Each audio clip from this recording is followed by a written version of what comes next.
My name's Mike Thomas. I have developed a program, Guardians Never Forget. It's a documentary, video and photography documentary. I think too many times our stories go unheard. I think that there's a lot of times when we fight and we struggle with finding normalcy. And I think that with that, my driving factor is finding stories that will fade with time and capturing them while the veteran's mind is sharp, while the veteran has the time to say it. And the ultimate goal is to have that, let's say we lose a veteran, that their family can look at that moment of their story and they can hear something. Sometimes they hear stuff that they've never heard before, and they've been with this veteran their whole life. Veterans are very siloed when it comes to our storytelling because we don't want to give too much into our insight of what we've experienced behind our trauma. So this project really becomes very transparent, and it gives a lot of insight into the veteran experience. So my driving factor for this is just telling the stories, being the historian for my brothers and sisters that put on a uniform. So from my background, my perspective, I'm a veteran, disabled veteran, spent 10 and a half years in the military. 8.5 of them I was deployed in combat. So when I came back, transition was hard for me. Being a civilian again, I didn't know how to do that.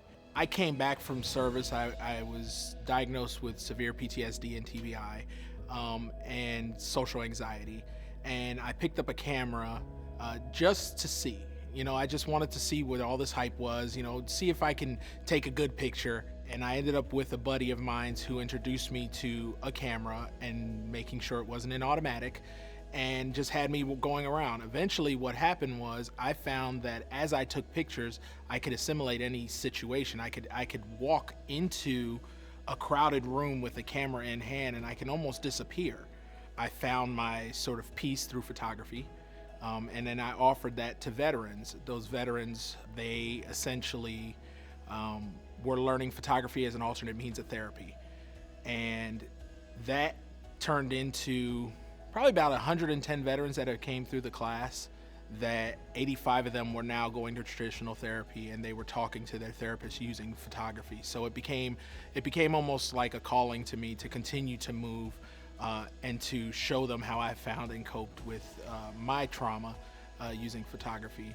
My team at Guardians Never Forget documentary consists of Eric Aubert, and he is a videographer, and he handles some of our video B-roll. I have Iris and Kyle, who are my admin staff. They normally ingest all the veterans as they come in. And then I have Scott, who is sort of my assistant / partner on the project. He came in, got energized by the project, and he's just been side by side with me through this process.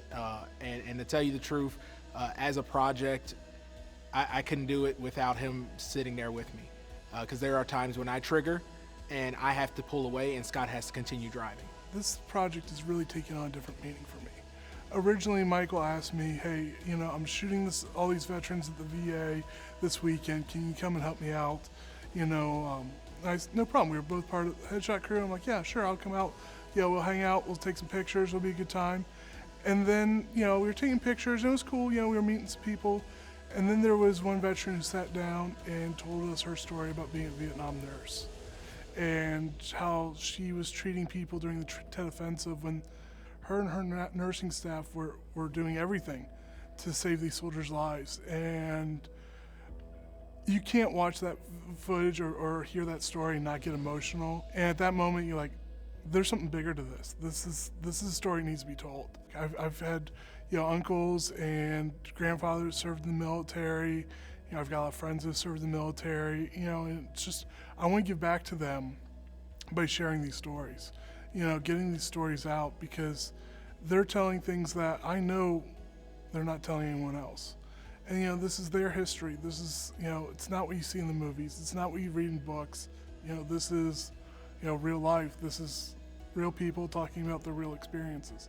It's sort of been exploratory. We wanted to see if this would be something that not only the veteran population and community could get behind, but if it would tell the stories where it would highlight the veterans in a way that the community would drive it. The focus is tell the veteran's story in their own voice, non-scripted, just sitting down with them and veteran to veteran having a conversation. what I normally do is I give them 5 to 7 minutes to talk, and I don't prompt them. I just say, tell me a story as if you were going to tell a family friend, or tell me if you were going to give me a piece of your life that impacted you so much that it left that imprint on you. Tell me about that story, and just look at me and talk to me. And when that happens, it opens up so many amazing elements. Okay, so we recently did a shoot in Eaton, Ohio, and we thought it was going to be an amazing turnout. We were like, oh, we're so prepped for this, we're so primed for this. It was 2 veterans. Okay, we traveled all the way to Eaton from Columbus, but we only had 1 veteran, 2 veterans show up. What I found out was I took us a temperature of the water from, we had some new volunteers that came in, and they were working admin for us, and they came in with an expectation. Then we had a veteran come in, and she told her story about how she was, and she had a scrapbook. You know, she came in and she told about how she was a fabricator, a metal fabricator, and it was before they were allowing women to do metal fabrication. She was one of the first women in an all-male fleet, and she was talking about her time and her experience, and she talked about how she was supposed to be on a ship that ended up taking missiles and 90% of the crew being lost. And then she had to go as a fabricator, go back where that was, retrieve those bodies, and then put them into coffins, create the coffins for them. Okay, so from someone who has never seen this project, these 2 admins, they come in and all of a sudden the room is silent, like a pin drop. The veteran transitions through her whole gamut because she didn't even know it affected her at this point. And here it is, she hasn't talked about it since 87, I think it was. And so she opens up, she's emoting, the whole room is quiet. And then I take the temperature after, and I say, what was it like for you? And it was a whole different perspective. It was like I didn't expect this. I didn't know that it was gonna be this. I thought it was gonna be just like, you know, us get together, we heard people through, etc. But I did not know that it was going to have this impact.